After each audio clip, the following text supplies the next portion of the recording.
అసలు ఈ పాలకోవ గురించి చెప్పాలంటే అసలు తింటూనే ఉండాలనిపిస్తుంది. చాలా చిత్తూరు పాలకోవా ఛార్జీలకి ఏమంటావా, నువ్వే పెట్టుకుని పోతావా? అంటే చాలా బాగుంది.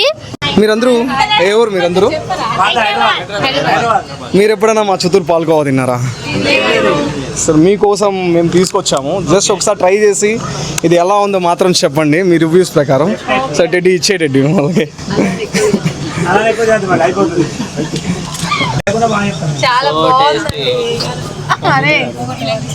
నిజం చెప్తున్నా, మీరు ఫీల్ కాకండి. టేస్ట్ మాత్రం సూపర్ ఉన్నది, చాలా అంటే చాలా బాగున్నది. ఇప్పుడు వెళ్ళేటప్పుడు కూడా ఇట్లా అంటే ఇంకో 2 తీసుకొని పోతా, ఓకేనా? చాలా అంటే చాలా బాగున్నది బ్రదర్. ఇది మా ఊరి గొప్పతనం అనమాట. చిత్తూరులో పాలకోవా ఇది ఫేమస్. సో నేను చూసిన వెంటనే ఇవ్వాలనిపించింది నాకు. సరే, నా మూవీస్ ఇంకా బాగా చెయ్యి, చూస్తూనే ఉంటాం, మేము సపోర్ట్ చేస్తూ ఉంటాము. అలా ఇది టేస్ట్ చేసి ఆ తర్వాత మీ ఛానల్లో నువ్వు పోస్ట్ చేయి. ఇంకా అడ్రస్ విషయానికి వస్తే శ్రీ లక్ష్మీ సరస్వతి పార్లర్, చిత్తూరు గురునాథ రోడ్. తప్పకుండా చిత్తూరు వస్తే ఇక్కడికి వచ్చి తీసుకుని వెళ్ళండి పాలకోవాని, చాలా బాగుంటుంది.